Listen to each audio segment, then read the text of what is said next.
नमस्कार, आप देख रहे हैं आज तक और इंडिया टुडे। मैं हूं प्रीति चौधरी। चुनाव के आखिरी 2 चरण बचे हैं और ये दोनों ही फेजेस आम आदमी पार्टी के लिए बहुत महत्वपूर्ण है।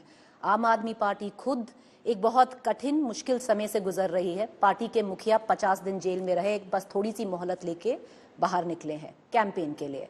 जैसे ही पंजाब का वोट होगा 1 जून को अरविंद केजरीवाल वापस जेल जाएंगे। जुड़ रहे हैं हमारे साथ चुनाव पर आगे की प्रतिक्रिया और ये जो कठिन समय आम आदमी पार्टी गुजर रही है, जिस कठिन समय पे, उसी पे बात करने के लिए बहुत शुक्रिया। स्वागत है आपका आज तक और इंडिया टुडे पे अरविंद जी। अरविंद जी, मैं पार्टी कार्यालय में थी जिस दिन आप निकले और आपने एक स्पीच दी और उस स्पीच में आपने कहा मेरे पास बहुत वक्त था सोचने के लिए, स्ट्रैटेजाइज करने के लिए कि मैं निकल के क्या करूंगा। आपको लग रहा है जो भी आपने वो 50 दिन स्ट्रैटेजाइज किया वैसे ही चुनाव उतर रहा है? हम अपनी बात रख रहे हैं लोगों के बीच में। जनतंत्र है, लोग तय करेंगे कि हमारी बातें उनको कितनी एक्सेप्टेबल है, बीजेपी की बातें कितनी एक्सेप्टेबल है। तो जो जनता को समझा पाएगा उसको जनता वोट देगी। अरविंद जी, वो 50 दिन जब आप जेल में थे वो कैसे बीते? क्योंकि बाहर तो बहुत सारी बातें चल रही थी। आपने जैसे ही निकलते कहा कि आपको ह्यूमिलिएट करने की कोशिश की, नीचा दिखाने की कोशिश की। उन्होंने अंदर जेल में कई सारी ऐसी चीजें की जिससे मुझे तोड़ने की कोशिश की गई, इमोशनली, साइकोलॉजिकली। जैसे मुझे एक कंप्लीटली सॉलिटरी सेल में रखा था, मैं किसी से बात नहीं कर सकता था। वो जो पूरी बैरक थी वो खाली करा दी गई थी, कोई नहीं था। तो मैं अकेला उस वहाँ सेल में था, बस उसमें खाली बैरक में बाहर टहल सकता था।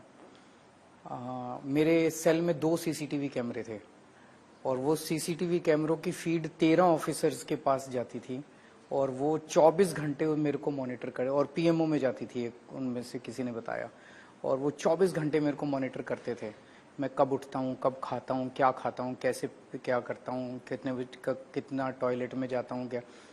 आप ये सोच के देखो, अगर 24 घंटे आपको कोई मॉनिटर कर रहा है, आपकी ज़िंदगी जीना मुश्किल हो जाता है। मेरे को 15 दिन तक इंसुलिन नहीं दिया गया। मेरी शुगर 300 350 पहुँच गई। फिर जब मीडिया वालों ने शोर किया तब उन्होंने इंसुलिन शुरू किया। इतना दिन इंसुलिन, अगर शुगर ज़्यादा रह जाए तो किडनी और लीवर पे अफेक्ट करना चालू कर देती है। भगवंत मान जब आए, उनसे जेल मैनुअल के अंदर है कि फेस टू फेस मुलाकात की करवाई जा सकती है कमरे के अंदर बैठ के, और अभी तक जितने तिहाड़ जेल में पॉलिटिकल प्रिजनर्स गए सबको इस तरह से फेस टू फेस मुलाकात मेरे को नहीं करवाई गई। मेरी वाइफ आती थी तो सलाखों के इस तरफ वो और इस तरफ मैं, भगवंत मान सलाखों के इस तरफ वो और इस तरफ मैं। एक दिन मेरी वाइफ मिलना चाहती थी, उन्हें मिलने से मना कर दिया गया। तो इस तरह की कई सारी घटनाएं थी, लेकिन अंदर मैंने बहुत मेडिटेशन की, 2 बार गीता पढ़ी पूरी की पूरी, रामायण पढ़ी, कई किताबें पढ़ी।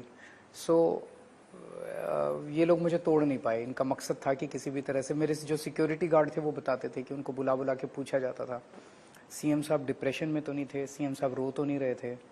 सो उनका मकसद था तोड़ने का। आप कह रहे हैं कि 2 सीसीटीवी लगे हुए थे आपके जेल सेल में। आपका जो टॉयलेट बाथरूम जेल सेल में ही था? हाँ जी। तो वो सीसीटीवी के वो दायरे उनका में था? एंगल इस तरह से था कि वो पोर्शन अवॉइड। टीवी था? सब कुछ, हाँ, टीवी तो हर सेल आप में। देखते थे? आपको पता था कि बाहर क्या हो रहा है? हाँ जी। कैसे देखते थे और क्या सोचते थे? नहीं, बस क्या, जो घटनाएं घट रही थी वो देख रहे थे टीवी के ऊपर। मुझे बताइए, आप कह रहे हैं कि इंसुलिन आपका रोक दिया गया।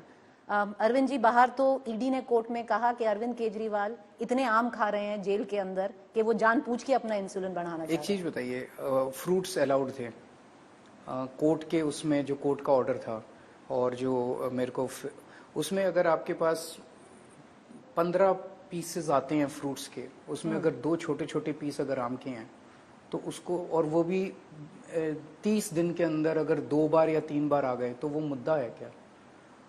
एक बार जब नवरात्रे शुरू हुए तो मेरी वाइफ ने मेरे लिए प्रसाद भेज दिया आलू पूरी का, तो वो मुद्दा है क्या? तो बेसिकली तो वो बदनाम करने के लिए और वो करने के लिए पूरा नाटक रचा गया था। दवा ना देना, आप कह रहे हो कि 15 दिन तक आपका इंसुलिन होल्ड करके दिया और आप मरीज हैं डायबिटीज के। क्यों? मैं डेली मुझे 4 इंजेक्शन 10 साल से इंसुलिन ले रहा हूँ मैं, और 10 साल से डेली 4 बार इंजेक्शन मेरे को लगते हैं मेरे पेट में। मेरे इंजेक्शन रोक दिए गए। क्यों आपको लगा आपके इंजेक्शन रोक दिए गए? मुझे नहीं पता इनकी क्या मंशा थी, लेकिन इतिहास गवाह है कि कई बार विरोधियों को जेल में डाल के उनके शरीर के साथ, उनके शरीर के अंगों के साथ खिलवाड़ किया जाता है। आपके चेकअप होता था, डॉक्टर वगैरह सब आते थे? उनको कई बार सुबह शाम आते थे। हर बार मैं बोलता था कि मेरा शुगर इतना बढ़ता जा रहा है, आप इंसुलिन, हम मॉनिटर कर रहे हैं, जब जरूरत होगी। तो मैंने कहा 300 हो गया, 350 हो गया शुगर। तो फिर 15 जब बात बढ़ी आपने, जब शोर हुआ बाहर और कोर्ट में हमने एप्लीकेशन डाली, तब इंसुलिन आप देना शुरू किया। अरविंद जी, मैं वापस उसी पहली स्पीच पे लेके जाऊंगी, क्योंकि आपका कार्डर एक बहुत रिवाइव्ड सा लग रहा था ऑन ग्राउंड, जो कार्यालय में आपने स्पीच दी। आपने बहुत कुछ बोला, आपने ऑफ कोर्स स्ट्रैटेजी के बारे में बोला, पर आपने ये भी कहा 2-3 चीजें पॉलिटिकली आपने बोली, जिसका मान लीजिए अभी कोई फैक्ट नहीं है, तथ्य नहीं है, पर बीजेपी के बहुत सारे लीडर्स उसमें उतर गए और रिटॉर्ट किया। उनमें से एक चीज थी कि आप मोदी जी के लिए वोट नहीं दे रहे हैं, आप अमित शाह के लिए वोट दे रहे हैं, क्योंकि अगले साल मोदी जी क्योंकि 75 इयर्स के हो जाएंगे और अमित शाह आ जाएंगे। इसमें ना कोई फैक्ट है, ना मोदी जी ने कभी ऐसा बोला है, ना अमित शाह ने बोला है। आपने कहां से आपको ये सूझ गया? अब नेट पे सर्च मार लो। अमित शाह जी ने खुद 2019 में बोला था कि 75 साल के सब लोगों को रिटायर कर रहे हैं हम लोग, और इसके ऊपर कोई कॉम्प्रोमाइज नहीं है। 2014 में प्रधानमंत्री बनने के बाद प्रधानमंत्री जी ने खुद ही ये रूल लगाया था कि युवाओं को मौका मिलना चाहिए। 75 साल के बाद बीजेपी के संगठन में भी और सरकार में भी किसी को कोई पद नहीं दिया जाएगा। उसी के तहत आडवाणी जी को रिटायर किया गया, मुरली मनोहर जोशी जी को रिटायर किया गया, सुमित्रा महाजन जी को इस्तीफा दिलवा के रिटायर करवाया गया, यशवंत सिन्हा को रिटायर किया गया, न जाने कितने लोगों की टिकटें काटी गई। तो जाहिर तौर पे जो रूल उन्होंने बनाया वो खुद पे तो लागू करेंगे ही करेंगे। पर किसने बोला अमित शाह है? सबको मालूम है कि अमित शाह, तो प्रधानमंत्री जी ने अंदर इनके इस टाइम काफी अगली सक्सेशन वॉर चल रहा है।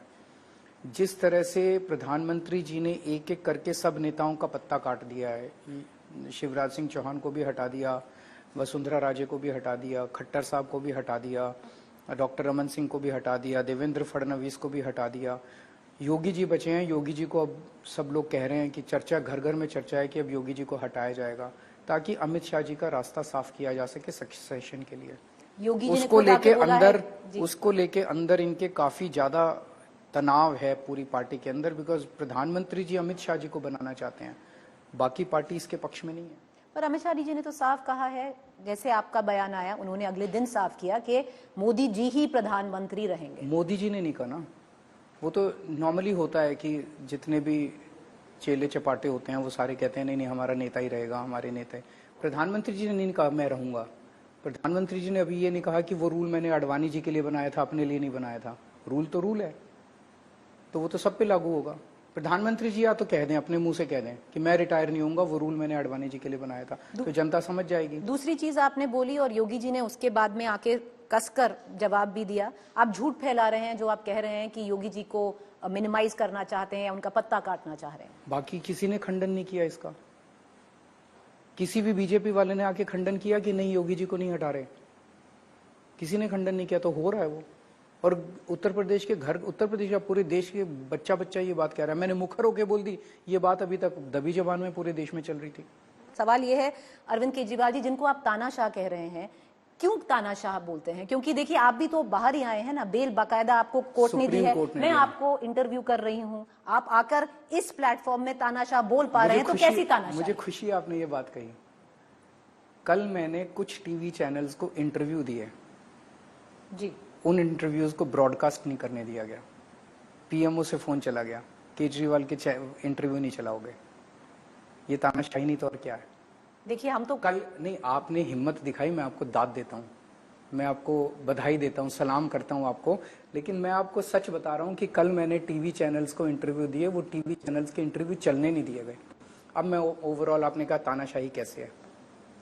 रशिया के अंदर पुतिन साहब ने सारे विपक्ष के लोगों को या तो जेल में डाल दिया या मरवा दिया, और फिर चुनाव कराए और 87% वोट मिल गए। बांग्लादेश में शेख हसीना ने सारे विपक्ष को जेल में डाल दिया और फिर चुनाव कराए, उसको भी 80% से ऊपर वोट मिल गए। पाकिस्तान में इमरान खान को जेल में डाल दिया, उसकी पार्टी छीन ली, उसका सिंबल छीन लिया, वो भी जीत गए। हमारे देश के अंदर मेरे को जेल में डाल दिया, मनीष को जेल में डाल दिया, सत्येंद्र को जेल में डाल दिया, संजय सिंह को जेल में डाल दिया। हमारे बैंक अकाउंट फ्रीज करने वाले हैं, कहते हैं आ जाओ अब चुनाव लड़ते हैं। उन्होंने हेमंत सोरेन को झारखंड में जेल में डाल दिया, कहते हैं आ जाओ अब झारखंड में चुनाव लड़ते हैं। एनसीपी के 2 टुकड़े कर दिए, पार्टी छीन ली उनकी, उनका सिंबल छीन लिया, कहते हैं आ जाओ चुनाव लड़ते हैं। शिवसेना के 2 टुकड़े कर दिए, उनकी पार्टी छीन ली, उनका सिंबल छीन लिया, कहते हैं आ जाओ चुनाव लड़ते हैं।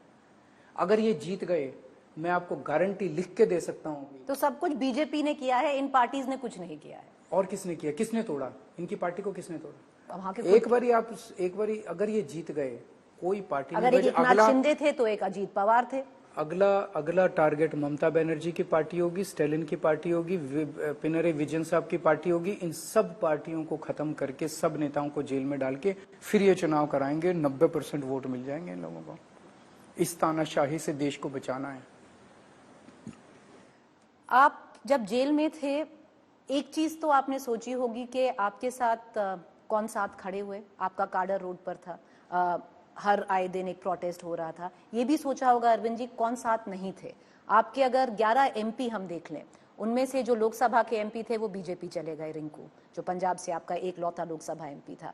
जो 10 राज्यसभा एमपी हैं, अगर मैं 3 छोड़ दूं, अगर मान लीजिए संदीप पाठक जी को छोड़ दिया जाए, संजय सिंह को छोड़ लिया जाए और गुप्ता जी को छोड़ दिया जाए, तो बाकी सब जो 7 एमपीज हैं ना, वो आपके साथ खड़े हुए, ऑप्टिक्स दिखाई दिए गए खड़े हुए, ना उन्होंने कुछ बोला आपके साथ, ना उन्होंने पार्टी का सपोर्ट किया। आपको बुरा नहीं लगता कि मे बी राज्यसभा में आपने गलत लोग बिठा दिए? मेरे को नहीं बुरा लगता। नहीं लगता? बीजेपी को बुरा लगता है। बीजेपी कह रही है केजरीवाल के 7 एमपीज ने केजरीवाल के पक्ष में नहीं बोला, इसलिए हमें वोट दो। अरे 10 साल तुमने केंद्र की सरकार चलाई, अपने काम पे वोट मांगो यार। मेरे एमपीज नहीं बोले, मेरी मर्जी, मेरी पार्टी है, मैं निपट लूंगा उनसे। तुम्हारे को नहीं निपट लूंगा इन द सेंस मैं उसको डील कर लूंगा। मैं उनसे पूछ लूंगा भाई क्या बोले नहीं बोले। प्रचार कर रहे थे, बहुत सारे लोग प्रचार कर रहे थे, मेरे को मिलती रहती थी खबर। अब बीजेपी ने यह मुद्दा उठाया कि केजरीवाल, आपने 7 का नाम लिया, वो 3 की बात करते हैं कि 3 एमपी केजरीवाल के नहीं बोले, इसलिए हमें वोट दो। 7 है। मैं उनको कहना चाहता हूं बीजेपी को, यार अपने काम पे वोट मांगो। वो किस चीज पे वोट मांग रहे हैं? प्रधानमंत्री जी कहते हैं इंडिया गठबंधन को वोट दे दिया तो ये तुम्हारी टूटी चोरी करके ले जाएंगे। इंडिया गठबंधन को वोट दे दिया तो ये तुम्हारी भैंस खोल के ले जाएंगे। इंडिया गठबंधन को वोट दे दिया तो ये तुम्हारे बैंक से पैसे निकलवा लेंगे। इंडिया गठबंधन को वोट दे दिया तो ये तुम्हारा मंगलसूत्र छीन लेंगे। इंडिया गठबंधन को वोट देता तो ये बिजली काट के भाग जाएंगे। इंडिया गठबंधन को वोट दे दिया, ये सुबह का अखबार लेके भाग जाएंगे। और वहां पे बॉम्बे जाके बोले शरद पवार भटकती आत्माएं, उद्धव ठाकरे अपने पिताजी की नकली संतान है। इस चीज पे वोट मांग रहे हैं वो लोग। देश के अंदर लोग इतने त्रस्त हैं महंगाई से, बेरोजगारी से, बहुत दुखी हैं लोग। तो जब लोग टीवी पे देखते हैं अपने प्रधानमंत्री से, उम्मीद करते हैं कि आज मेरा प्रधानमंत्री मुझे बताएगा कि अगर मैं इनको वोट दूं तो ये महंगाई कैसे कम करेंगे, पेट्रोल के दाम कैसे कम करेंगे, डीजल के दाम कैसे, उसकी तो बात ही नहीं करते। उनको पता ही नहीं प्रधानमंत्री जी को कि महंगाई हो रही है। रोजगार कैसे देंगे उसका उनके पास कोई ब्लूप्रिंट नहीं है, कोई विजन नहीं है प्रधानमंत्री जी के पास। ये तुम्हारी टूटी चोरी करके भाग जाएंगे, तुम्हारा सोफा लेके भाग जाएंगे, तुम्हारी टेबल लेके भाग, ये क्या है? ये विजन है? गाली गलोच करके वोट लेना चाहते हो? केजरीवाल के 3 एमपी भी नहीं बोल रहे। अरे नहीं बोल रहे, मेरी मर्जी, हमारी मर्जी नहीं बोल रहे। पर अरविंद जी बाहर तो मैसेज जाता है। कोई मैसेज नहीं जाता, किसी ने नहीं पूछा, बीजेपी वाले उठा रहे हैं बस। नहीं अरविंद जी, अगर देखिए ये आप ही के एमपीज हैं, ये जो 7 राज्यसभा के एमपी, हमारे एमपी हैं, हम उनसे बात कर लेंगे ना। बीजेपी वालों को क्या तकलीफ, प्रधानमंत्री जी को क्या तकलीफ हो रही है कि केजरीवाल के एमपी नहीं बोले? आपने आडवाणी जी बोले, आडवाणी जी ने वोट मांगी मोदी जी के लिए, वो तो अभी बहुत, मुरली मनोहर जोशी जी ने वोट मांगी, अब तो वसुंधरा राजे ने वोट मांगी, डॉक्टर रमन सिंह ने वोट मांगी। वसुंधरा जी तो कैंपेन कर रही थी, वो सब राजस्थान में जम के कैंपेन किया। ना ना ना, मैं आपको 30 इनके नेताओं की लिस्ट दे दूंगा जिन्होंने मोदी जी के चलिए वो तो उनके थे, आप तो कह रहे हैं अपने नेता के बारे में देखिए, है ना। तो फिर ये क्या डिस्कोर्स है? तो डिस्कोर्स में कह रही हूँ, मैं आपसे ये पूछ रहा हूँ कि क्या प्रधानमंत्री को ये बोलना चाहिए कि ये तुम्हारी टूटी चोरी करके? दिल्ली की बात करते हैं मुख्यमंत्री जी, अभी 7 सीट हैं दिल्ली की जिनका चुनाव होने जा रहा है। एक चीज हमेशा देखनी हुई आई है कि जो आपको जमकर वोट करता है वही वोटर जब लोकसभा आ जाता है वो मोदी जी का वोटर बन जाता है, वो मोदी जी को वोट करता है। एक अलायंस बहुत मुश्किल से हो पाया है आपका कांग्रेस के साथ। ठीक चल रहा है? आपको लगता है इस बार कुछ हो पाएगा? जो 7 सीट आप मिलकर लड़ रहे हैं दिल्ली में। शुरू में हिकअप्स थे कांग्रेस के साथ। क्या हिकअप्स थे? हमारी पुरानी हॉस्टिलिटीज थी भाई, हमेशा एक दूसरे के खिलाफ लड़े थे। तो गठबंधन के बाद हर लेवल पे काम करने में कई सारी अड़चने थी, लेकिन अब वो अड़चने दूर कर दी गई हैं। और मैं देख रहा हूँ, मैंने उनके कैंडिडेट्स के लिए भी प्रचार किया, उनके नेता हमारे कैंडिडेट्स के लिए प्रचार कर रहे हैं। सचिन पायलट जी आए थे अभी थोड़े दिन पहले। तो अब वो ऊपर से नीचे तक एक सिनर्जी है और मिलके काम कर रहे हैं। और मुझसे अगर आप 2 महीने पहले मेरी अरेस्ट के पहले पूछती कि कितनी सीट आ रही है, तो मैं कहता शायद 1-2 आ जाए। लेकिन अरेस्ट को लेके दिल्ली की जनता में बहुत ज्यादा गुस्सा है, बहुत ज्यादा, और वो इसका जवाब इस बार वोटिंग वाले दिन देगी दिल्ली की जनता। आप कह रहे हैं कि प्रचार दोनों तरफ से हो रहा है। हमने आपको देखा, आपने 7 सीटों पर जाकर प्रचार किया। आप कन्हैया कुमार के साथ खड़े हुए थे 2 दिन पहले। ये उल्टा नहीं दिखाई दे रहा है। सचिन पायलट जी आए थे। सचिन पायलट जी को छोड़ के राहुल गांधी, प्रियंका गांधी जो प्रचार कर रहे हैं, आपके साथ क्यों नहीं कर रहे? राहुल गांधी जी के साथ कई बार बात हुई। उनके पहले से मेरे को एक बड़ी छोटी सी विंडो मिली है 20 दिन की, जिसमें मैं भी कई जगह गया हूँ, तो डेट्स मैच नहीं कर पाई। और अदरवाइज और इसमें कुछ नहीं था। हमारा 2-3 बार प्लान हुआ कि हम जॉइंट रोड शो करेंगे, हो नहीं पाया।